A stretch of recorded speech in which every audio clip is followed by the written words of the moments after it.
Bueno, estamos aquí de nuevo con Víctor y vamos a hacer un vídeo especial.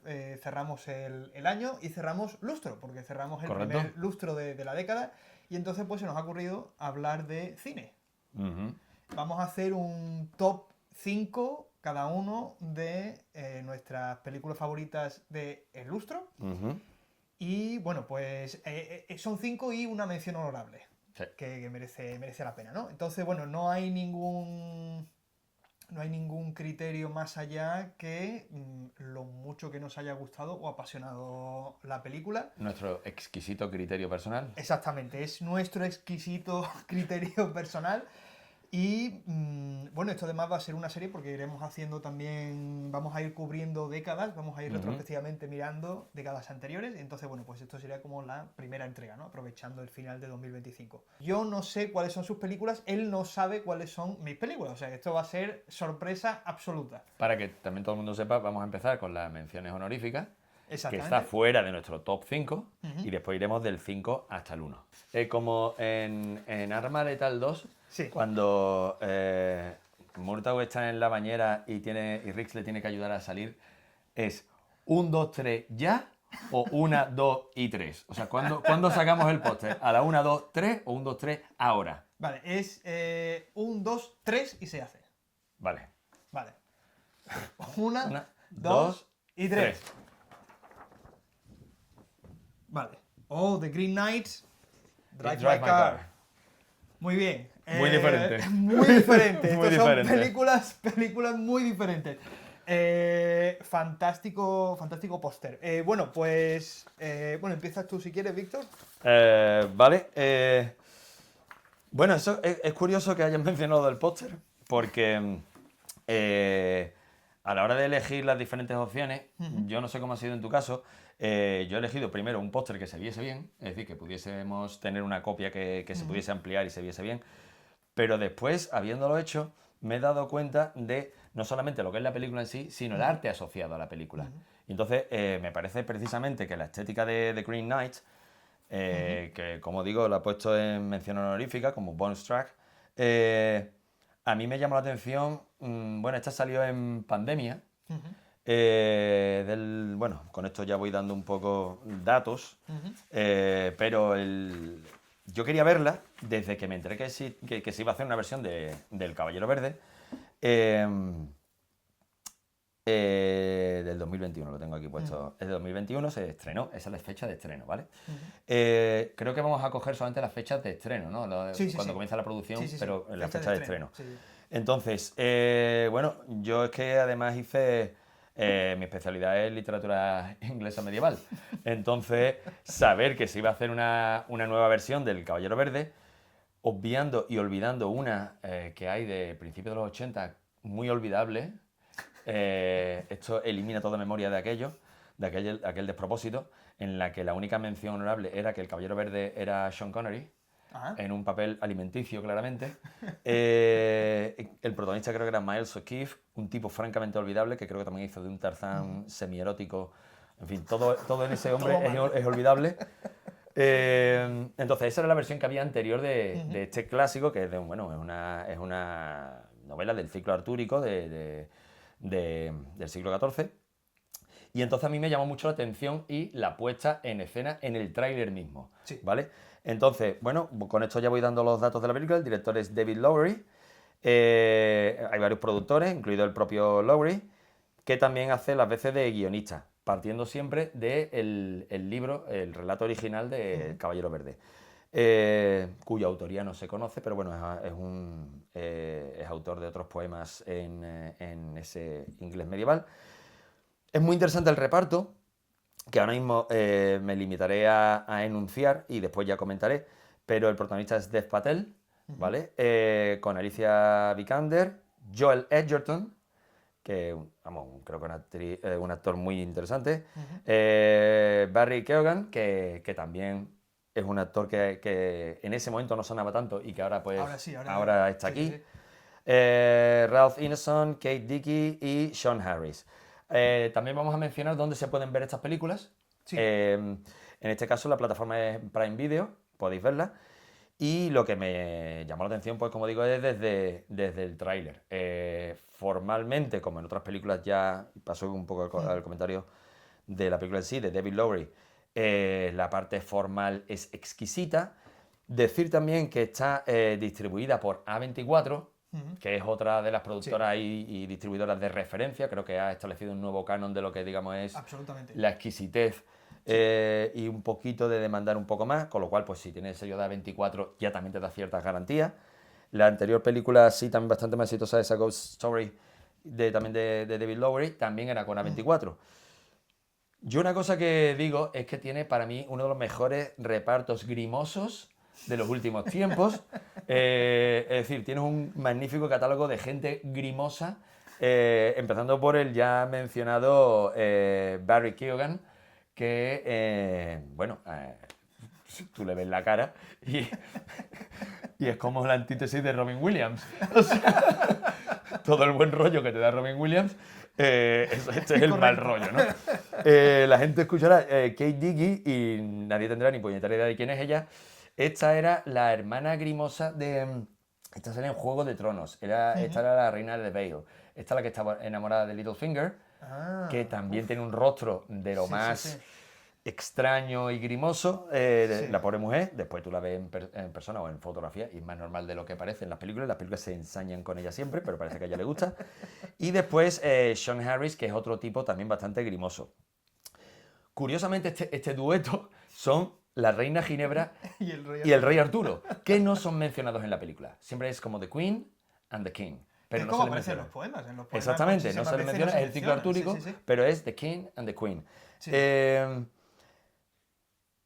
¿Por qué me parece también interesante esta película? Pues por precisamente lo que he mencionado en cuanto al reparto, la elección de Dev Patel como Ser Gawain. La elección natural, esperable, sería un tipo blanco, anglosajón, para representar el caballero Ser Gawain como miembro del círculo de Arturo, ¿no?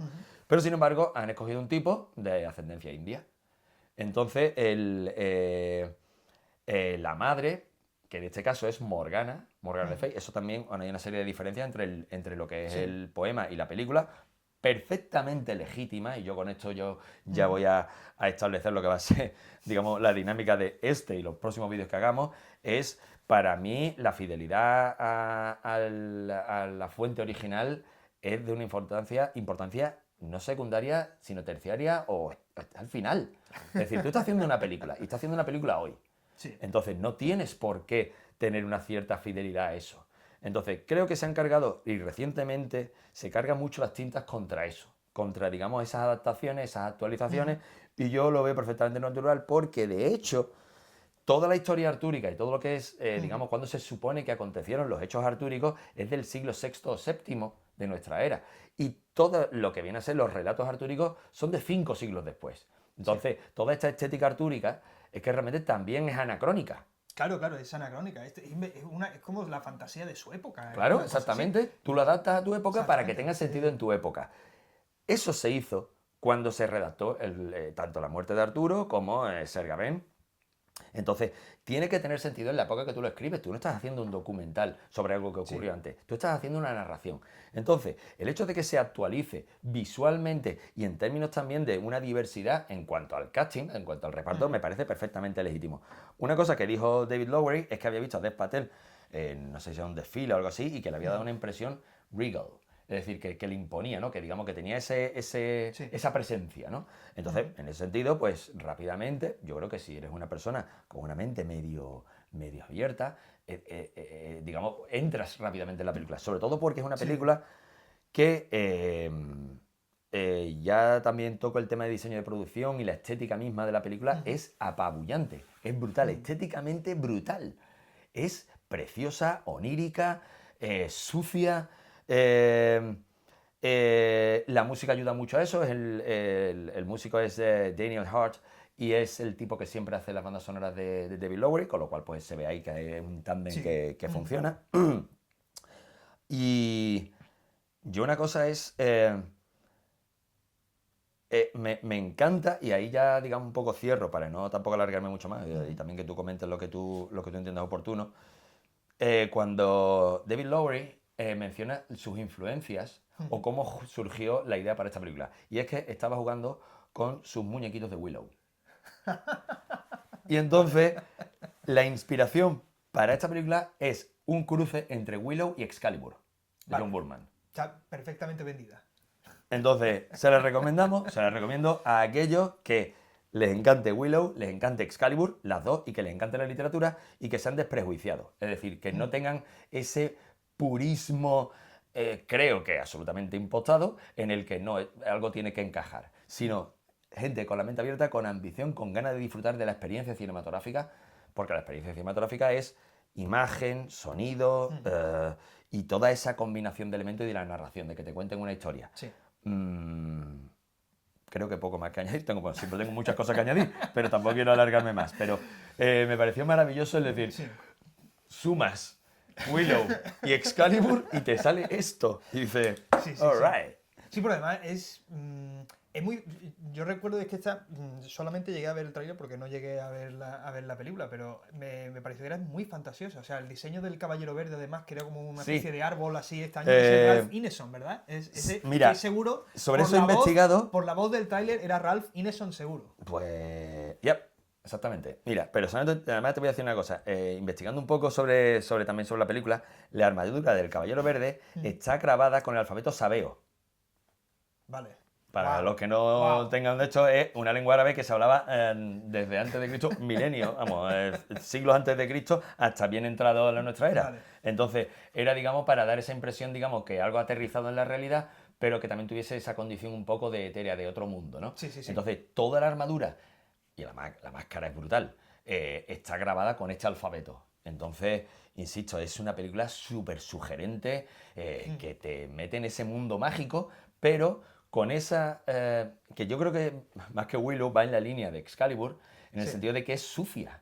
Es una película sucia en la que no te llegas muchas veces a identificar con el protagonista, que se supone que es un poco lo clásico, que Sí. digamos te tienes que identificar, pero es que el reparto, la gente que se va encontrando cuando se encuentra con el Kyogan, es como decir, Sí. te encuentras con el Kyogan ahí y es como decir,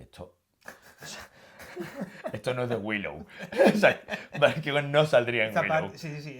Excalibur es que tiene ese toque que es fantasía, pero tiene toques de terror absoluto. De terror, Sí. de onírico, Exactamente, entonces, sí. digamos, cómo navega muy bien ese terreno e insisto, resultando un producto muy coherente, con una, digamos, ese sentido, digamos, de que te están contando historias. Por cierto, también está dividido en capítulos, además explícitamente mencionado. Y ahora el capítulo de tal manera que hasta lo literario Sí. tiene, digamos, esa resonancia ahí. Así que yo no me ha Maravilloso. dado para meterla dentro de las 5 primeras, pero no quería dejar mencionarla como para mí una de las experiencias Sí. cinematográfico, literarias, visuales, artísticas de este lustro. Fantástico. Pues, bueno, es que es un pedazo de película. No sé, ¿tú has llegado a ver Drive My Car? Nope. Pues Drive My La he Car... escuchado Sí. mucho, es una de las que tengo en lista. Ujú. Y que además creo que en japonés dirubu Sí, Dirubu Muikar. Muikar, exactamente. Muikaru, algo así. Sí, es... Bueno, los postres los vamos tirando por aquí detrás, ¿no? Sí, Para los que no pósters, estorben. ahí está. Para que no estorben. Después de esto, pues los empapelamos, hacemos un... Vamos a hacer una exposición, vamos a hablar Una exposición. con el corral de Esquivel para ir haciendo, en fin, y allí firmamos autógrafos. Ahí está. Todo esto no hemos hablado nada con el corral de Esquivel. Un saludo al corral de Esquivel. Muy buen internet. Bueno, Drive My Car es una película de 2021, es mi mención honorable, no entra en el top 5, pero yo creo que no podía dejar de mencionarla, porque creo que tiene muchísimas ventajas. Está dirigida por Ryusuke Hamaguchi, y está basado hablando también de literatura, está basado en un relato corto de Murakami, que es un famoso escritor, ¿no? Protagonizan Hidetoshi Nishijima, que es el protagonista, es un actor increíble, la verdad, hace un pedazo de papel. Y bueno, tiene un casting bastante internacional después porque hay muchos actores hay también actores coreanos, hay filipinos, hay europeos también. Entonces, ¿qué es lo que me llamó a mí la atención? Es un teatro, es una obra de teatro, es la producción de una obra de teatro o sea, tú estás viendo la película y hay una película dentro de la película. Ajá. Tú tienes la película y tú tienes el teatro. Y ese teatro, y ahí entro ya en la parte de reseña, es una adaptación del Tío Baña de Ajá. Anton Chekhov.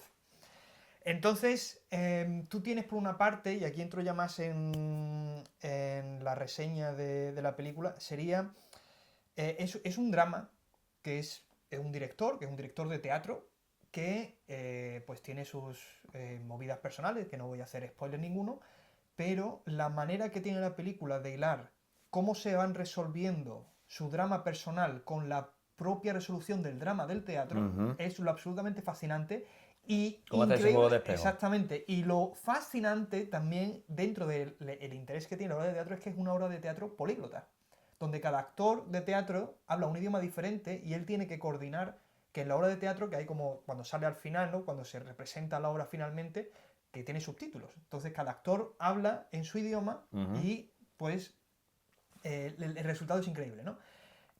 La parte final, no voy a hacer spoiler, pero la resolución final que tiene la obra de teatro en sí y cómo se resuelve esa poliglotía problemática del teatro con el director y el juego que tiene el director con los actores y con su chofer, que la película se llama Drive My Car porque hay una relación muy especial que se forma entre él y su chofer, que es una chica, la chica aparece también en el cartel, ¿no? Entonces, a muchísimos niveles es una película que va de drama, es una película que va de dolor, de superar pérdidas y es una película que va también de el desafío de una obra de teatro. Entonces tienes una obra de teatro que está hablando de un drama mayor y es Que cada una magnífico. de las narraciones refuerza la otra. Exactamente, exactamente. Eso sí. Yo he puesto aquí literalmente el drama, o sea, la obra maximiza el drama interno y lo relativiza al mismo tiempo, a la vez que hace más íntima la historia grande, ¿no? La obra de teatro, que es el desafío externo, se potencia con el desafío interno y el desafío interno se potencia con el interno. Ese juego es absolutamente magistral. Absolutamente magistral.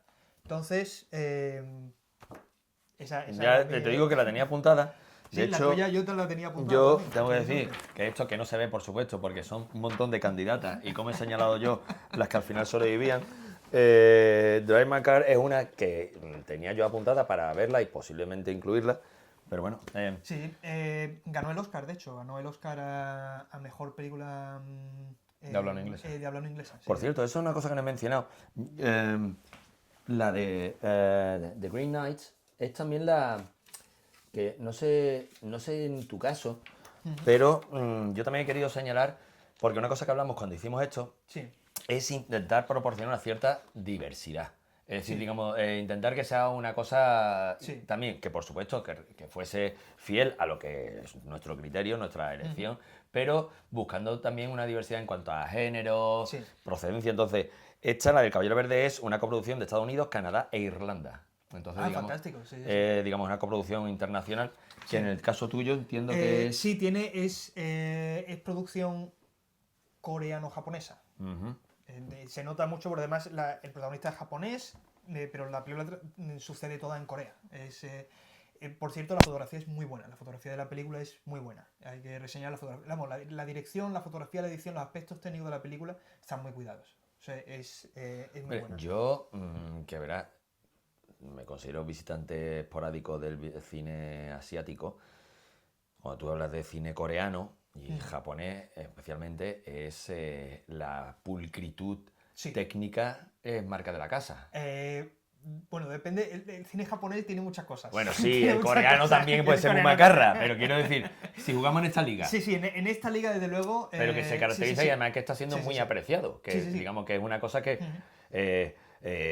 bueno, te dice lo de los Oscars, es que verás, si vemos también Parásitos, también por ejemplo es Exactamente, sí, como sí. no solamente que tenga un éxito de público, sino que está siendo reconocido. Reconocido críticamente, absolutamente. Entonces está creándose lo mismo que, bueno, para bien o para mal, el cine español, la gente en Estados Unidos piensa en Pedro Almodóvar y a lo mejor ahora puede pensarse en otra cosa, pero digamos, ¿qué es lo que caracteriza? Bueno, pues digamos esa cierta finura, pulcritud, exquisitez, Sí. es lo que, de una forma justificada o no, está, digamos, dando Sí. un poco el marco a ese cine. Exactamente. Alright. Muy bien, bueno, pues comenzamos con el 5-1, exactamente, ahora entramos en fase ya de nuestro top 5. Vale. Empiezas tú. No. 1, 2 Y 1, 2 y 3. Spider-Man, empezamos a lo grande. Empezamos a lo grande. Esto Empezamos a lo creo grande. que aquí hemos hecho una auténtica declaración de intenciones. ¿Es o no es? Entonces yo tengo aquí el último duelo de Last The Duel. Last Duel. Y tú tienes ahí Spider-Man Across, ¿no? the Spider-Verse. Ok. Venga, pues ya empieza tú. Vale. ¿Por qué? Bueno, ficha técnica así un poco. Directores. Tiene 3 directores. Tiene Joaquín Dos Santos, Ken Powers y Justin Keith Thompson. Escrita por los hermanos Miller y Dave Callahan, con un reparto de voces. Menciono Shameik Moore, que es el que pone la voz Spider-Man. Hailey Steinfeld, que es la que le da la voz a Spider-Gwen. Y bueno, tiene muchos, entre ellos Oscar Isaac. Muy bueno. Es una coproducción de Columbia Pictures, Sony y Marvel, y que producen junto a los hermanos Miller, que son los guionistas, ¿no? Suele ser buena señal. Y banda sonora de Daniel Pemberton, que esto es uno de los fuertes de esta película, sin duda. Sí. La banda sonora y el diseño de sonido. Esta película es apabullante. Esta película es apabullante. Sí. O sea, ahora también te digo, y no vamos a hacer con esto spoiler, pero cuando acabó la película, mi hijo de 8 años dijo, hemos sido engañados. Hemos sido engañados, porque esta es la segunda, que se espera que en no mucho tiempo esperemos que salga la tercera. Esperemos, sí. Entonces, que si no ha visto a alguien la primera, que también es altamente recomendable. La primera es muy recomendable, pero esta rompe absolutamente. O sea, la primera era una grandísima película de animación, y la razón por la que yo la he traído es que esto es una de las mejores películas de animación que se ha hecho en la historia de la animación. Es que hay pocas veces que yo pueda decir que una animación es más creativa y más potente de lo que yo he visto aquí. Y a mí me encanta el cine de animación, soy un fan declarado del cine de animación. Ver esto en el cine, para mí fue un espectáculo increíble. O sea, la animación de esto fue increíble. ¿Qué destaca? Animación y banda sonora, porque la banda sonora también es espectacular. Además, la banda sonora, igual que la animación en esta película se desarrolla, y sobre todo a través del villano, ¿no? Se desarrolla y evoluciona. Ese villano, a priori, bastante mediocre. Exactamente. Ese villano que tú dices... Villano de fin de semana, ¿no? De todos los villanos que tiene Spider-Man, pero creo que una de las virtudes de esta película, y yo con esto, que como si lo hemos visto, hay veces que a lo mejor no lo hemos visto y no podemos interactuar, pero... quiero decir, el cine de superhéroes, que yo creo que es un tema que podemos tratar, no vamos a desvelar si hemos metido más películas de superhéroes, pero creo que lo podemos empezar a abordar aquí. Una cosa que creo que ha pasado en este siglo es que el cine de superhéroes ha fagocitado, casi parasitado el cine. Sí, absolutamente. Entonces, ahí no me acuerdo quién dijo, que ahí, no sé si fue Tarantino, que hay toda una generación de chicos y chicas que para ellos ir al cine es ver una película de superhéroes. Correcto. Es decir, no existe otro tipo de cine salvo el cine de superhéroes. Sí. Entonces, ¿qué ocurre? Todo esto empezó con el Spider-Man de Sam Raimi. Sí. Que fue la primera película de superhéroes, porque Batman la tenemos ahí, y otro día podremos hablar de Batman, e incluso cuando retrocedamos en el tiempo hablaremos también de esas películas de Batman. Sí. Pero digamos, la primera, que era una nueva hornada que podemos calificar como el punto de inflexión en el cine de superhéroes fue ese de Sam Raimi. Sí. ¿Qué ocurre? Que esa película, primera y segunda sobre todo, que están muy bien. Claro, tenemos al Duende Verde, al Doctor Octopus, ya te metes ahí a Sandman, te está empezando a sacar tucu, y de pronto tienes este supervillano que tú dices, que yo tengo el cómic ahí, vamos, yo también soy de Spider-Man, no sé si se ve, pero ahí está colocado. Pero ese es un secundario, ¿no? Lo siguiente. De hecho, él lo dice, en la película lo dice Spider-Man, ¿no? Eres un villano de la semana, ¿no? El villano de la semana, ya está, ¿no? Y lo tiene así como menos. Y se convierte, yo creo que en uno de los mejores villanos de toda la historia del cine de superhéroes. Pero es increíble, o sea, lo muchísimo. O sea, yo no me esperaba ver una película tan increíble como lo que yo fui a ver al cine al ver esto. Pero, y además, que para empezar, yo creo que tanto tú como yo recomendamos las películas verlas en el cine. Correcto. Porque aquí, aunque estamos mencionando las plataformas, porque ahora ya estas películas no se pueden ver en cine. Antes duraban más, ahora muchas de ellas se sacan directamente a plataforma. De hecho, yo el Caballero Verde no pude verla en el cine, y eso que estaba pendiente, y es que no se llegó a estrenar en Sevilla. Sí. Esta experiencia de Across the Spider-Verse es que el apabullante despliegue de texturas, Sí. de formas gráficas, de animación, es que Sí. dices, es que no es una película solamente de animación, es una película de animaciones. Sí, correcto. Sí. Es una película de animaciones, de estilos de animación Es que diferentes. tienes se ahí casi hasta acuarela. complementan. Sí, no. Hay cosas que son arte abstracto, hay cosas Sí, que sí, son sí, es como... de incluso de diferentes influencias pictóricas, que son casi Absolutamente. impresionistas, o es increíble lo que se hace en la animación, ¿no? Entonces, y una cosa que también es, a mí me parece interesantísimo, tú lo has mencionado, yo no había caído en eso, en que ¿cuántos directores tiene? Tiene 3 directores. Normalmente eso sale mal.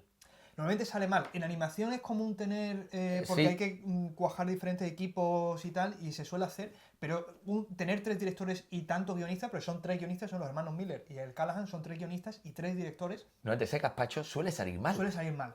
Y aquí no, aquí Esto es un milagro. esto es un milagro. En términos de la producción que ha sido esto es un milagro. Esto es un milagro único. Y una cosa es, porque esto también lo hemos mencionado, que íbamos a... ¿Tú a quién se la recomendarías? Esto tiene, primero, amantes de la animación. Eso para empezar. Amantes de la animación. Personas que les guste la animación. Es una película de artistas. Esto es una película de artistas. O sea, esto es una explosión de creatividad que hay puesta en esta película, que es increíble. Pero es que además, cualquier persona que le guste el cine y sobre todo el guión, es que el guión de esta película es, o sea, cómo se desarrollan los personajes en esta película. Es que no hay, con la cantidad de películas de superhéroes que hemos dicho que casi todo el cine en la década de los 2000, sobre todo los 2010, ha sido monopolizado enteramente por las películas de superhéroes, tener una película donde los personajes están así de bien desarrollados es un milagro. Es un milagro. O sea, ya le gustaría a... Porque además en inglés se utiliza mucho la etiqueta de, en plan peyorativo, comic book character. Sí, exactamente. Sí, Es sí, como decir, señores, lean más cómics. exactamente. Se ha utilizado muy peyorativamente porque la gente realmente creo que no conoce bien el mundo del cómic. O sea, es que el cómic es un arte aparte. O sea, es como forma de narración. O sea, igual que hay poesía, hay teatro, hay cine y hay tal. El cómic se ha establecido como un arte que tiene sus propias formas narrativas. Y yo creo que desde Tintín. Pero además es que lo mismo que hay, desde nuestro muy exquisito criterio personal, películas malas, Correcto. novelas malas, Correcto. hay cómics malos. Hay cómics malos también. Es que es así. Es así. Entonces, ¿qué ocurre? No es una enmienda a la totalidad. Quiero Sí, decir, sí, sí. si hay algo de ese medio artístico, de ese formato, Ujú. que a ti no te encaja, bueno, pues tú reconoces que es que a lo mejor no te gusta la poesía. Exactamente. No es que la poesía sea per se mala, es que a ti no te gusta la poesía. Entonces, Sí, ¿qué sí. ocurre? Si tú tienes un prejuicio respecto al cómic, el problema no es el cómic, el problema eres tú, vamos a decirlo. O el problema es ese cómic concreto, a lo mejor. Exactamente, Ese cómic a lo concreto mejor no ha es sido que la puerta de entrada no es adecuada. La puerta de entrada adecuada, ¿no? Entonces Exactamente. yo eso es que, además, para mí, en mi historia personal, digamos, el Spider-Man es algo muy especial. Durante mucho tiempo fue un referente ético, Peter Parker. Es decir, ¿qué es lo que haría Peter Lo ha Parker? sido para todo, vamos. Claro, es yo que, igual, mira, yo una de cosa es... pequeño yo creo que me leía todo lo que yo pillaba de Spider-Man, me lo Mira, compraba. esto escuché hace poco, vamos, lo vi en un reel de Instagram, de Andrew Garfield, en alguna especie de evento o algo así, hablando a la gente, y el tío iba con el medio traje de Spider-Man, pero era un evento. Ujú. El tío hablaba de lo que había significado para el Spider-Man. Sí. Y que después él hubiese tenido la oportunidad de hacer de Spider-Man. Spider-Man es falible. Sí. Spider-Man es un chaval con problemas, que llega tarde a devolver los libros de la biblioteca, que no se le reconoce y que además tiene a J.J. Jameson, que lo tiene machacado y hace de él el enemigo número uno de la sociedad, que todo lo que hace no se le reconoce y aún así hace lo que tiene que hacer. Sí, correcto. Entonces, para mí eso lo pone en otra liga Sí. de otros superhéroes. Creo que, digamos, muchos a lo mejor después han ido por esa línea, pero el original, el superhéroe falible, que se quedaba roto, al que no se le reconocían las cosas, que acababan las historietas y se le veía caminando bajo la lluvia cabizbajo, que metía la pata. Es como decir, eso es Spider-Man. Entonces, aquí además que se ha traído, y yo con eso también, digamos, cómo Spider-Man ha sobrevivido generación tras generación, y vuelvo otra vez a esa digamos, a rechazar el criterio de los puristas, aquí el protagonista es Miles Morales. No es Peter Parker, es Miles Morales. Es Miles Morales, sí. Claro, es que yo con esto haré un salto cuántico, pero yo una cosa también que diría, esto es como El Padrino. Es decir, para tú disfrutar de una obra maestra como El Padrino, segunda parte, tienes que verte primero El Padrino, primera parte. Sí. Que es más sencilla, más directa, pero no puedes entender El Padrino segunda parte sin haberte visto El Padrino primera parte. Con esto, evidentemente, la obra compleja es la segunda parte, pero es imposible de entender sin esa primera parte.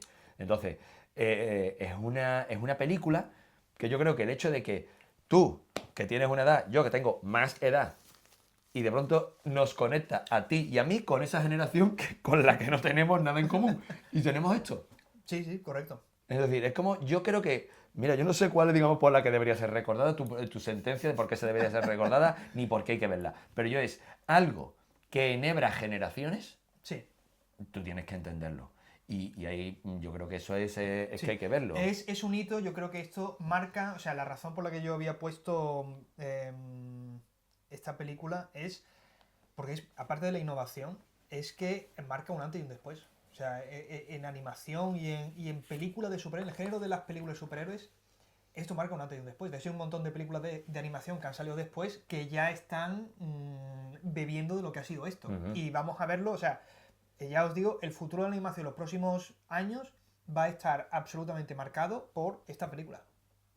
Porque además es que es como con sustancia, es como hay imitaciones es animación sin sustancia, y esto es con sustancia. Exactamente, yo he visto, hay muchas veces que a las películas de animación se les pasa la mano porque dice, bueno, es que la animación está muy bien, pero bueno, después ves la película y dice, la película está regular, pero bueno, le das un pase porque la animación te gusta, lo que sea, ¿no?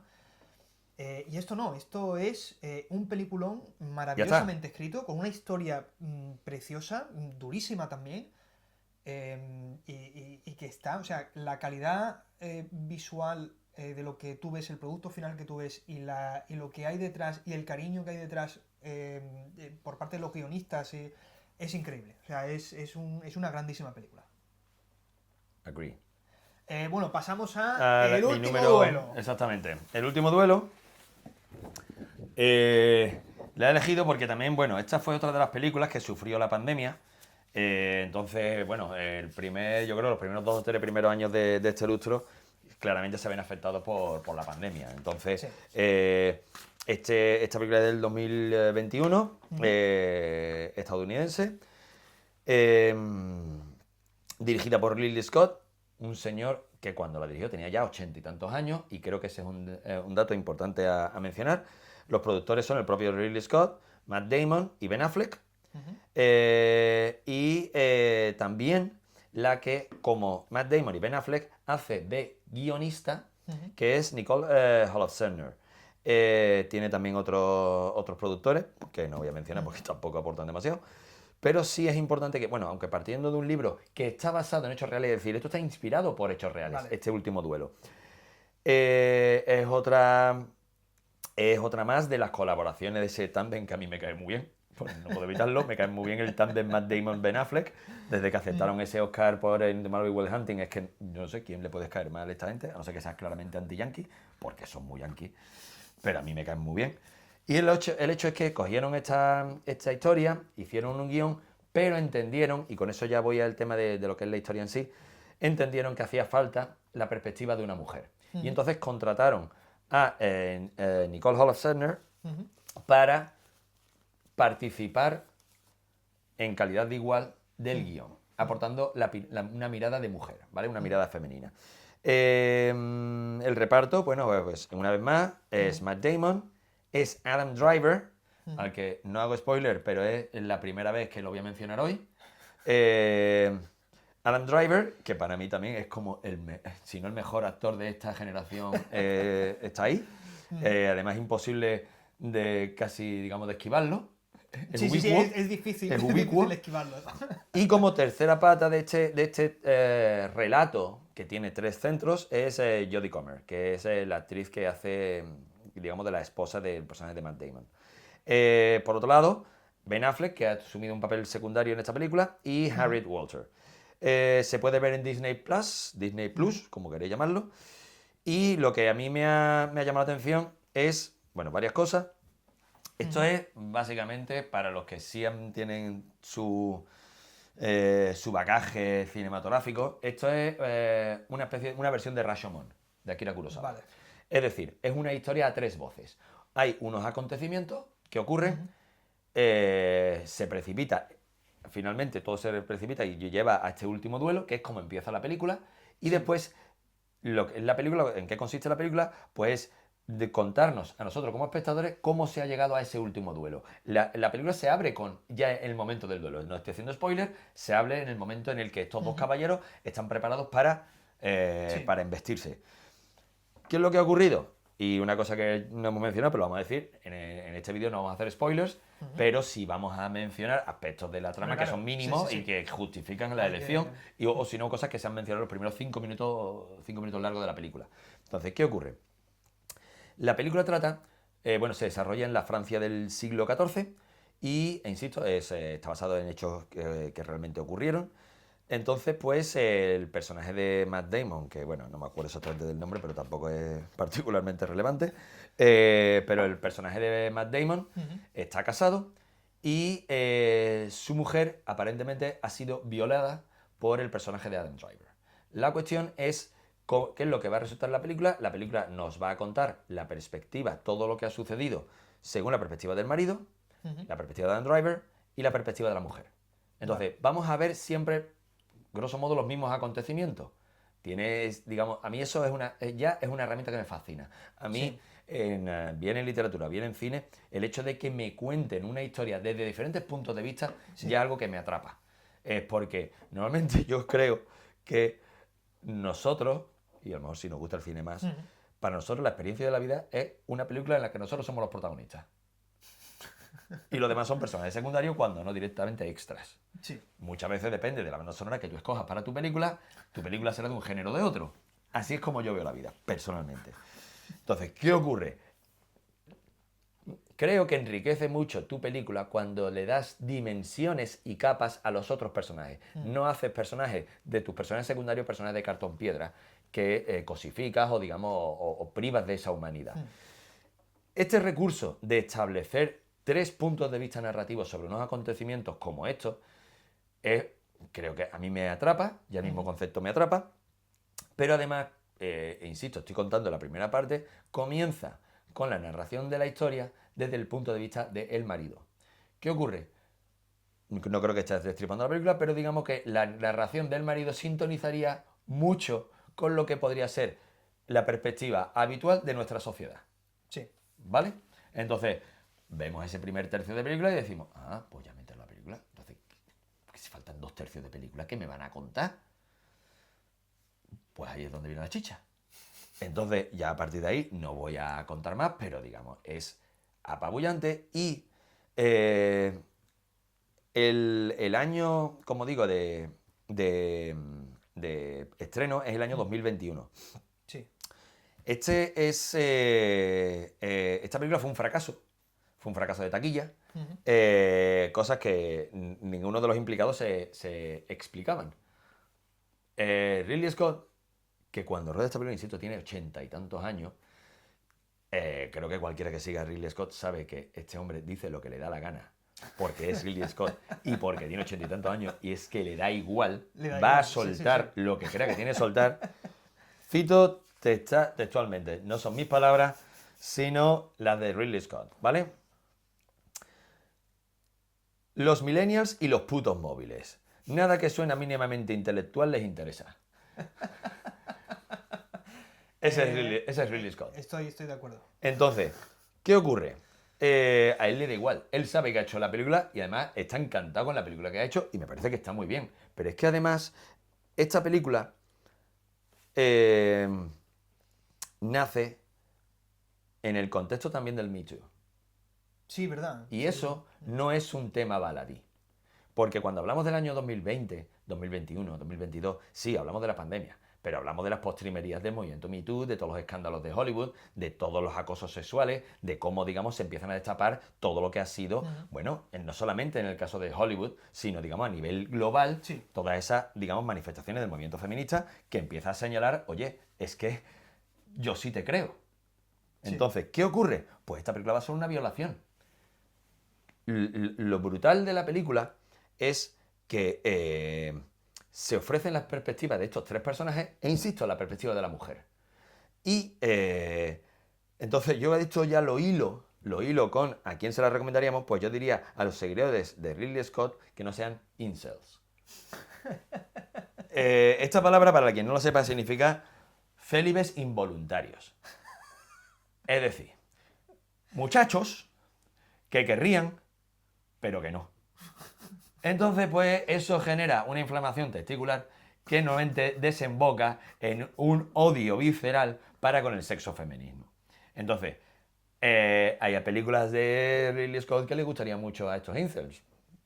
Creo que, en fin, Ridley Scott tiene 50 años de trayectoria. Correcto. Entonces, Ha hecho de todo. Entonces, ha hecho de todo. Y creo que estos incels se encontrarían encantadísimos. ¿Qué ocurre?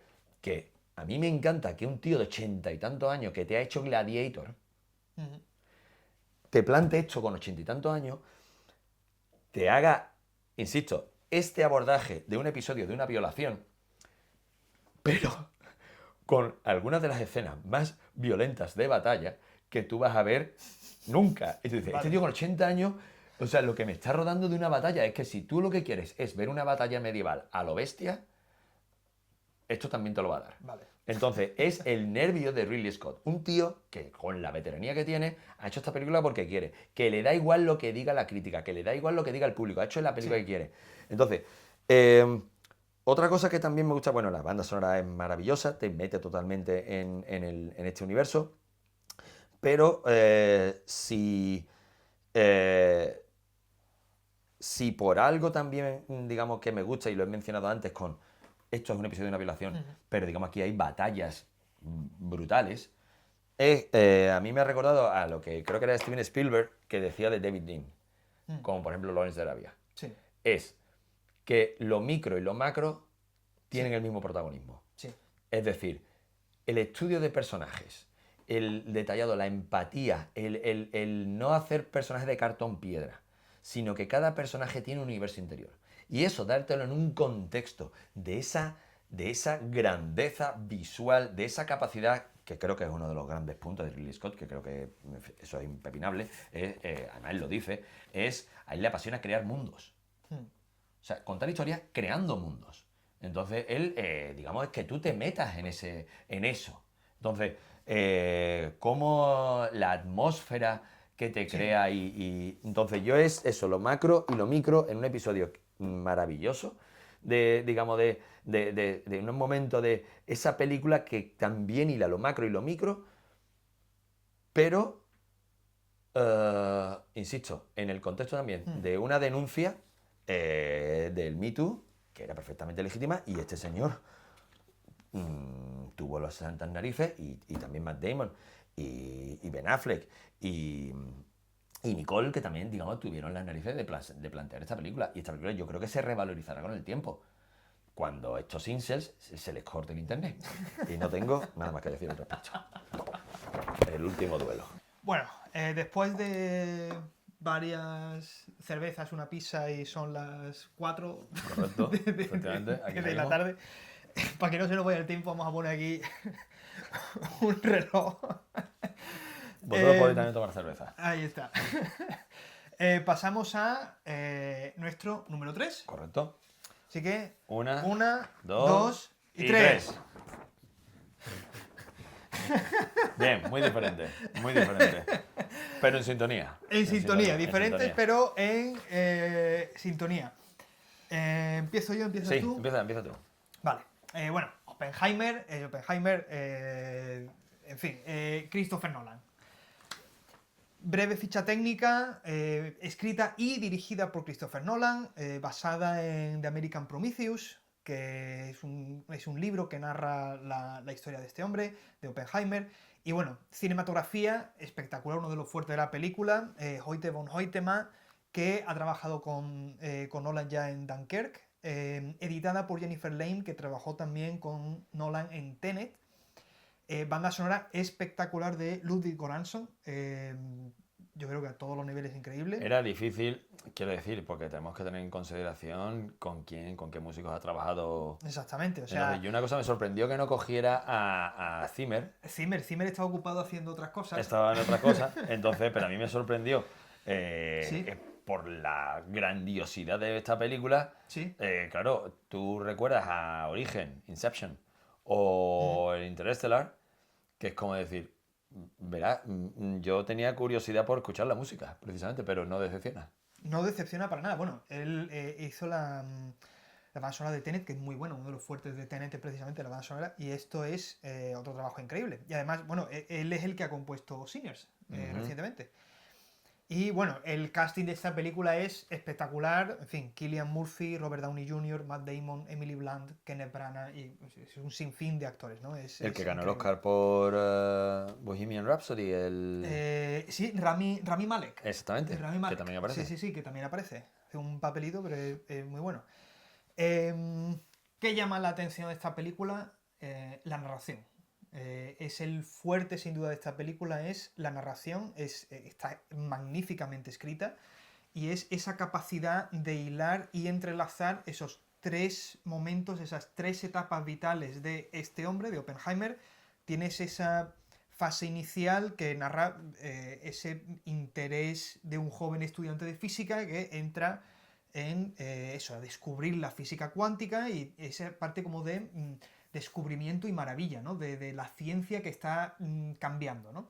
Me parece que además es muy bonito cómo está retratado el ambiente académico. Sí. Tiene mucho encanto. Te dan Muchísimo, muchas sí, ganas, sí. aunque lo mío sea la física, pero de pertenecer a ese Sí. mundo universitario de los años 20, años 30. Exactamente. Está retratado con muchísimo encanto. Esas discusiones, esos encuentros en las casas de cada uno de ellos. Sí. Para mí también es una de las cosas muy bonitas porque, que esta sí la he visto yo,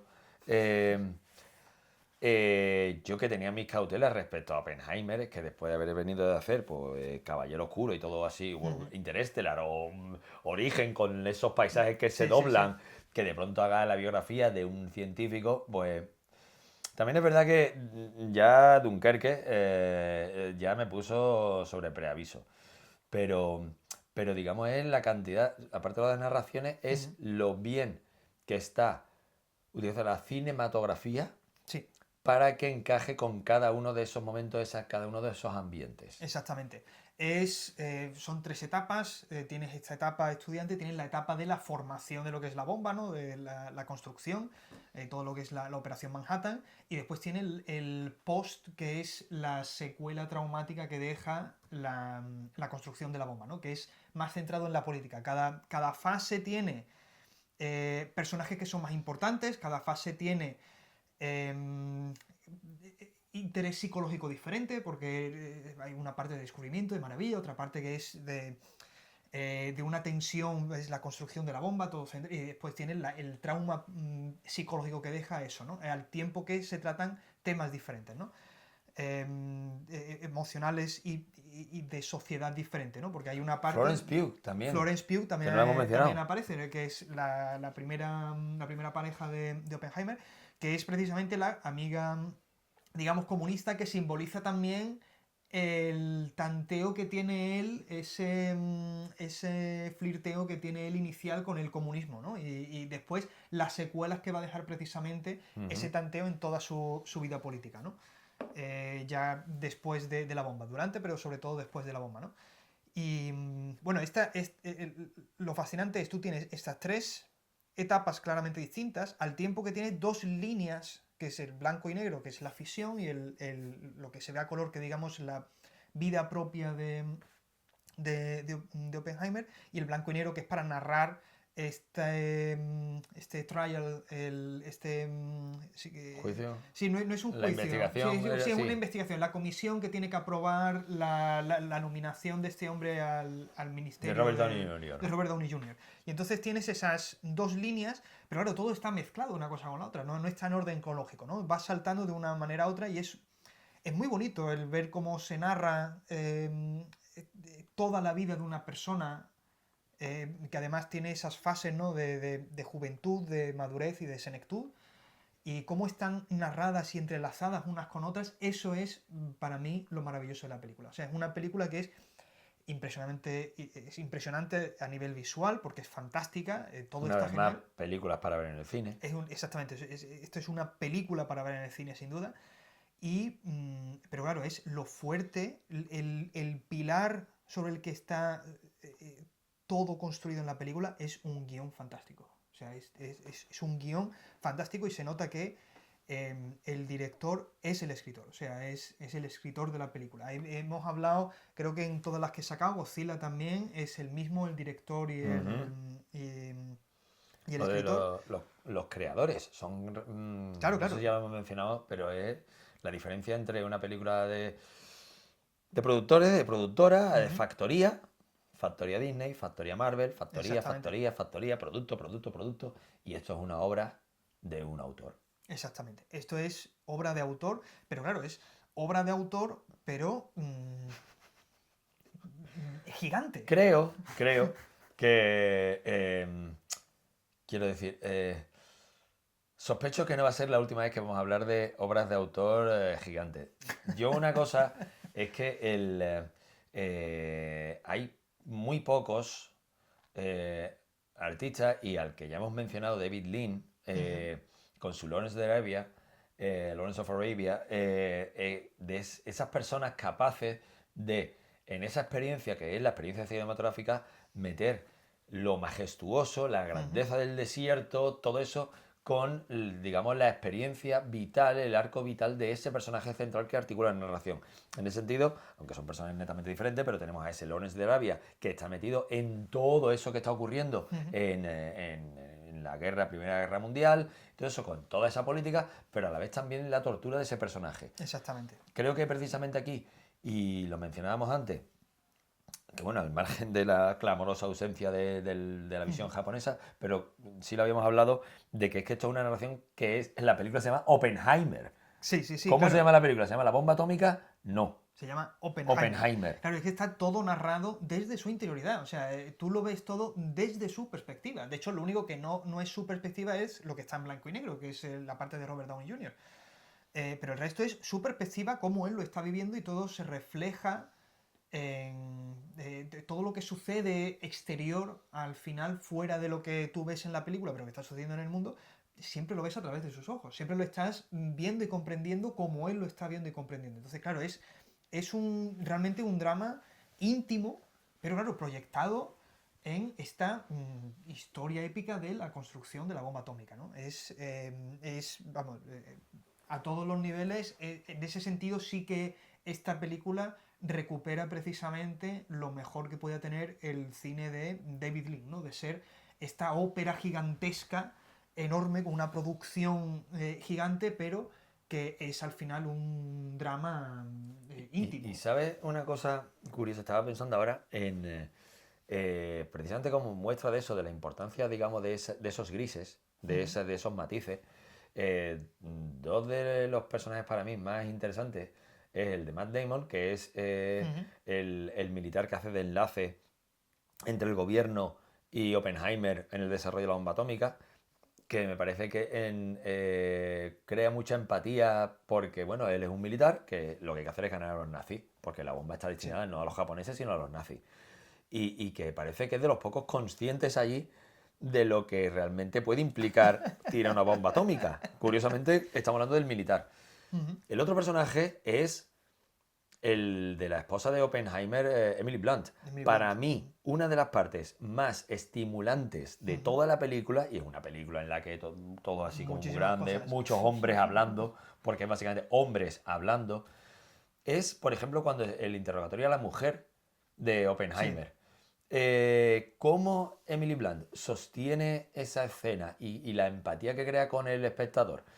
El papel de la esposa, pues, Emily Blunt actuando ahí, yo creo que de los momentos de mayor empatía, porque, digamos, podemos pensar en Christopher Nolan, tan conocido por sus seguidores como por sus detractores, es que básicamente es Bueno, y el caso de Origen es como paradigmático de que esto es una historia de tíos en los que el personaje femenino básicamente es que al espectador hay que contarle la historia y entonces cojo a esta muchacha para que sí, Sí. contándoselo a la muchacha, se lo estoy contando al espectador que no se está enterando de nada. En este caso, me parece que uno de los personajes que más nos ancla es el de esa mujer. Porque ella es la que está viendo las cosas desde fuera. Y Sí. además, digamos, es como el ancla emocional también de Oppenheimer. Sí, pero además Oppenheimer, tú lo ves, Oppenheimer es un personaje que durante la película, o sea, no durante la película, cuando ya está en la fase, digamos, en la segunda mitad, ya él está tan abstraído en la política y tan abstraído en que él mismo no es consciente de que se la están jugando. Ujú, O ujú. sea, él está tan metido, se ha metido tanto en lo de la bomba, en la construcción, en la parte física, en la política, que no está viendo que se la están jugando.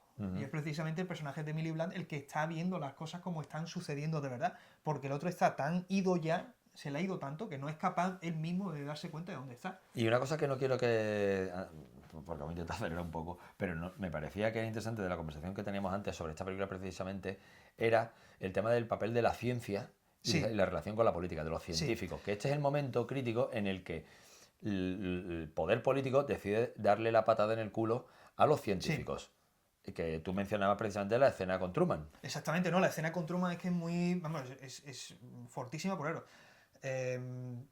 Tienes ahí un científico que ha sacrificado, básicamente, ha convertido su carrera, que podría haber sido mil cosas, ¿no? Y ha transformado su carrera en ser el hombre que construyó la bomba atómica. Y el Truman diciéndole, bueno, pues no vuelvas a entrar aquí en el despacho. O Sí, sea, sí, si tienes la conciencia sucia, sí, te la sí, sí, limpia. te la limpia, te le da la servilleta, ¿no? Está así, el pañuelo. Dice, ¿no? Y no vuelvas a. Dice que no vuelvas. No dejes a este marica entrar aquí otra vez, ¿no? Dice, creo que literalmente el guión. Pero es que estamos viviendo, o sea, me gusta mucho que se haya estrenado esta película en estos tiempos, porque esto Ujú. es, estamos viviendo en la época de eso, de El Robert Kennedy. Kennedy como ministro de salud, no sé cuántos negacionistas del cambio climático en el gobierno de Estados Unidos, y esto es una película de científicos y de políticos, y de las consecuencias de ese enlace que hay, que parece que hoy día, sobre todo en Estados Unidos, está totalmente perdido, ¿no? Creo que es en ese sentido reivindicativa Ujú. de cómo es la relación o cómo debería ser la relación entre la ciencia y la política, ¿no? Y relacionado con eso también, mencionaba antes lo de la frase de Jeff Goldblum en Parque Jurásico, que la cuestión es que pueda hacerse no significa que deba hacerse. Claro, En ese exactamente. momento Sí, era sí, sí. relativo a la genética, Sí, a la tecnología de clonación, en este caso también perfectamente. Es decir, el tema está muy bien traído porque a día de hoy, ¿cuántas cosas se pueden hacer con inteligencia artificial? Se puede exactamente. hacer con... Sí, sí, sí. Es decir, ese cambio de era fruto del desarrollo tecnológico es que pueda hacerse no Y significa que claro, deba hacerse. Entonces el tema del peso también de la ujú, ética en la claro, ciencia. que es que tú ves cuando ves un poco como, claro, la primera parte es como la academia, ¿no? Y la vida académica de este hombre. Entonces, claro, tú te das cuenta de que los académicos de repente se encuentran, una vez que se descubre lo del átomo y tal, que están atrapados. O sea, porque ya les llega en la noticia esta escena, ¿no? Que están en su academia, o sea, están en la universidad hablando tal, no sé qué, le llega el periódico y dice, hostia, los nazis van a hacer una bomba. Ahora nos van a meter presión a nosotros para que nosotros hagamos la bomba, porque claro, los militares no pueden construir nada, tienen que hacerlo los científicos. Y entonces, claro, están atrapados. Que no tienen, porque ya, si ellos están haciendo la bomba, ¿y si la hacen? Y nosotros Ujú, no tenemos una bomba, ujú. pues ahora tenemos que hacer nosotros una bomba. Y hay, claro, toda la película, bueno, parte, digamos, más bien de la segunda parte de la película, ¿no? Cuando ya del post-bomba, de ese mundo post-bomba, es precisamente eso. ¿Qué narices vamos a hacer nosotros ahora? O sea, nosotros vamos a tener una bomba. Ahora los rusos van a tener otra bomba y ahora ¿qué podemos hacer? Y es una escalada constante, ¿no? Que claro, es la carrera armamentística, ¿no? Ujú. Y claro, te das cuenta, la comunidad científica, o sea, la vida civil, digamos, pero al final no deja de ser parte de la vida civil, están atrapados. Y Están como atrapados. Einstein se quiso desligar la aparición Sí, sí, sí. quirúrgica de Einstein en esa película. Sí, sí, sí, Porque preciosa está además. continuamente el personaje de Robert Downey Jr. pensando qué dijo Einstein, qué dijo, obsesionado con lo que Einstein pudo haber dicho de él. Sí, Entonces, claro, es como también es, a ver, claro, es que digamos hay ciencia con ética. Sí. Y hay momentos, o sea, el personaje de Einstein además, que al final se convierte en el reflejo de Oppenheimer, ¿no? Cuando le dicen, cuando te llegue la hora, te van a dar un premio y te van a decir tal, no sé qué, y eso es lo que han celebrado con Einstein, ¿no? Le han dado el premio a Einstein de no sé qué, no sé cuánto, y hay una transición ahí de que él está repitiendo la historia, ¿no? Es una...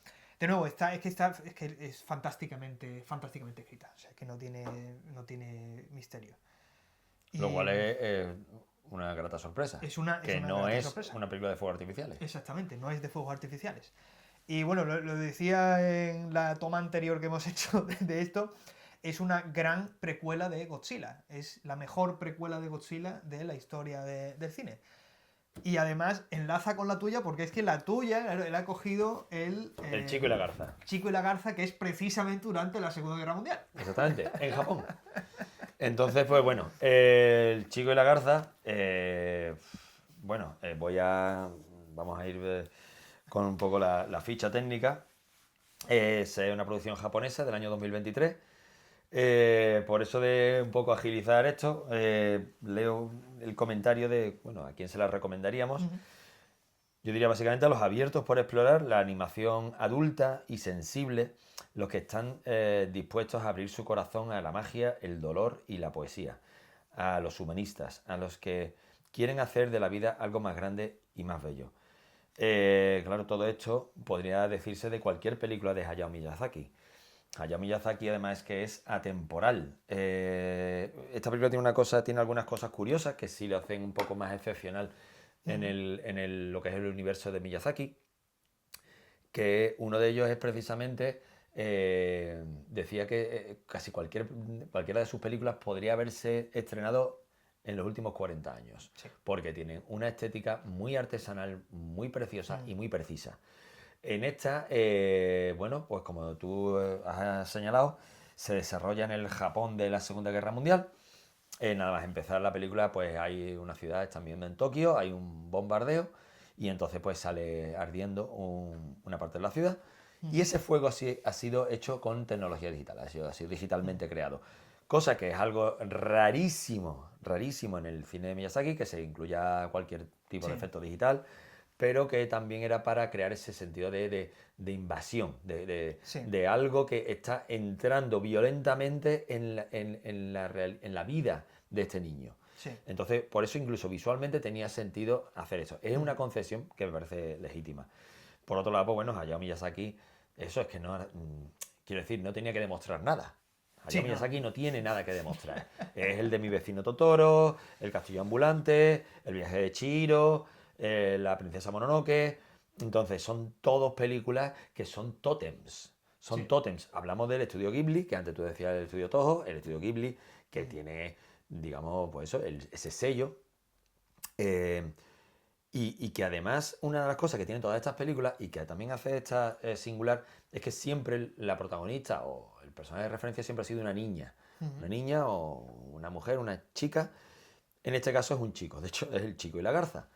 Mm, es una película eh, que la parte realista es de una belleza y un detalle y un mimo para con eso, el reflejar una cotidianidad que son obras de arte, porque Sí. digamos el niño pues deciden con su padre irse de Tokio y se van al campo.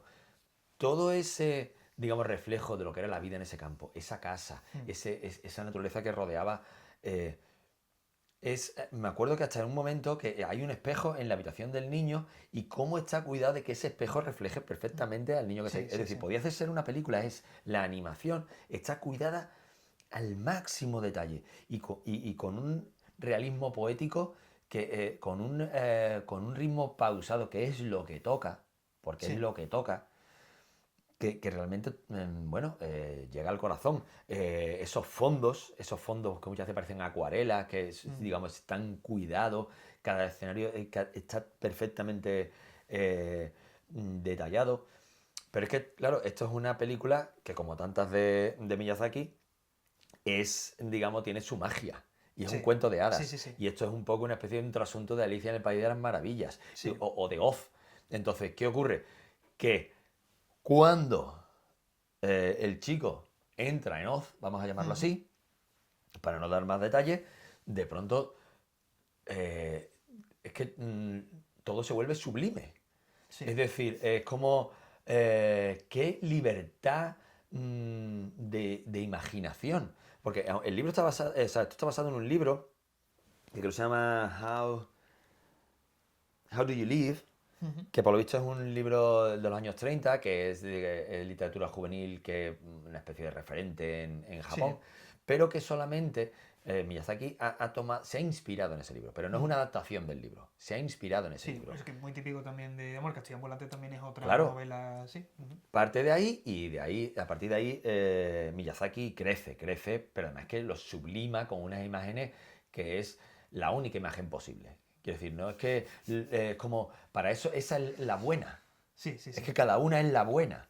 He leído alguna crítica de algún palurdo que dice que a lo mejor que no tiene ritmo. Es como decir, bueno, es que insisto otra vez en hablar de poesía. Es que a lo mejor es que lo tuyo no es la poesía. Bueno, si a ti lo que te gusta es Armageddon, Michael Bay, a tope. Sí. ¿Vale? Pero es que esto es para alguien más sensible. Sí. Entonces, y una cosa es que también una cosa es que teniendo claramente ese sello Miyazaki, a mí me da la impresión, es una impresión personal, que no tenía una gran conexión, o sea, perdón, una gran autoconciencia. Es decir, no era Miyazaki haciendo un Miyazaki. Es Miyazaki porque a Miyazaki le sale esto. Y lo pondría en oposición, por ejemplo, a Wes Anderson. Sí. Wes Anderson es Wes Anderson y hace un Wes Anderson. Y además que va en una carrera en kamikaze hasta hacerse uno consigo mismo. Un día él va a salir en la película y él va a ser la película. Entonces, es como la antítesis de eso. Es decir, dentro de lo que es tener un sello, tener una imagen, tú sabes que estás viendo a Miyazaki, pero no hay una conciencia de que estoy haciendo un Miyazaki. No sé si me he explicado. Sí. Yo una cosa es también relacionado con lo de que el protagonista es un niño y con que en otros casos, en otras películas, era una niña, es que también la importancia y la belleza y la fuerza de los personajes femeninos de esta película. Miyazaki siempre ha tenido claras las cosas. Y lo que hace inmortal a Miyazaki es que, digamos, no envejecen mal, como tantas películas. Como tantas películas. Entonces, ¿qué ocurre? Antes mencionábamos el movimiento Me Too a cuenta del tema del último duel, Last Duel. A Miyazaki no le hacía falta un Me Too, por así decirlo, para reaccionar en términos cinematográficos a lo que estaba ocurriendo. Y eso conecta con una de mis esta es mi anécdota favorita de Miyazaki. Creo que fue con la princesa Mononoke.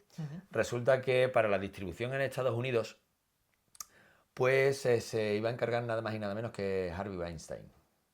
Hostia. Harvey Weinstein iba a ser el encargado de distribuir en Estados Unidos La princesa Mononoke.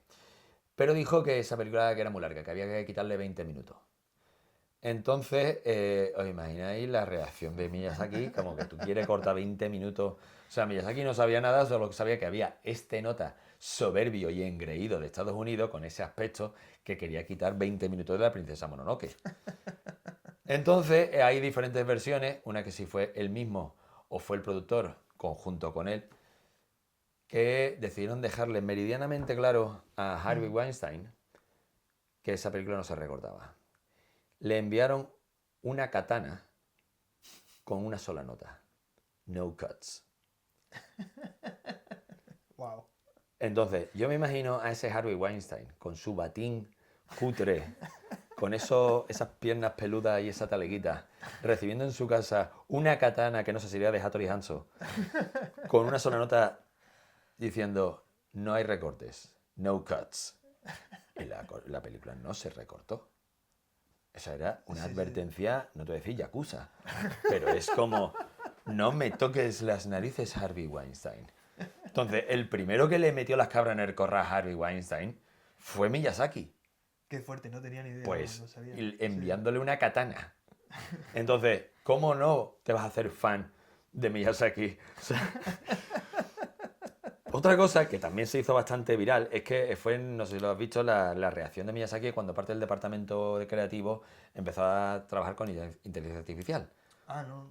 Pues digamos también a algunos chavales se les ocurrió proponerle a Miyazaki incorporar en la animación inteligencia artificial. Y lo hicieron con la reacción de horror en el rostro de Miyazaki diciendo se ha acabado la humanidad.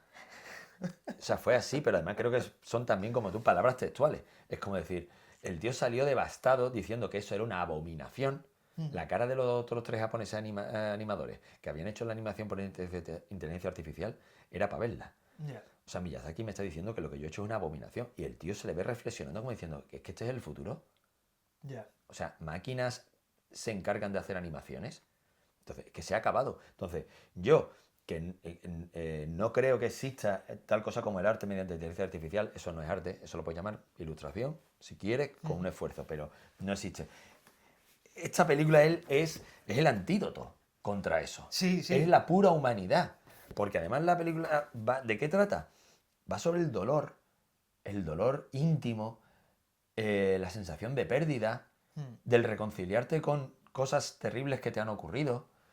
Entonces, me parece que es de las películas más hermosas que he visto y sin duda en este lustro esta está, bueno, más allá del que sea animación o no animación, Sí. es que es bellísima, bellísima. Sí.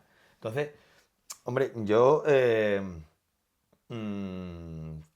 también otra cosa que la hace tan humana es que no hay malos absolutos. Sí. Es decir, hasta lo que en un momento dado se presentan como, vamos a decir, antagonistas, todos ellos los puedes llegar a comprender en un momento dado. Sí. Entonces, eso es de una sensibilidad y un humanismo que está fuera de esos blancos y negros opuestos, ¿no? Sí. Entonces, es como entender. Hay también una alusión a la Divina Comedia de Dante, pero Sí. yo una cosa es también un poco aunque no es evidentemente la versión original, porque la versión original es japonesa, pero el reparto que la dobló, algunos, voy a mencionar algunos, al inglés. Christian Bale, Dave Bautista, William Dafoe, Mark Hamill, Robert Pattinson y Florence Pugh. O sea, Sí, sí, sí. como Eso tú sí. dices de un reparto de Oppenheimer, es que tú miras el reparto de voces. Sí, sí, sí. No, es que es increíble, increíble. Las Entonces, de Miyazaki en inglés suelen tener siempre un reparto muy bueno, pero con estas se han pasado. es que O sea, esto es una cosa. Esto era demasiado.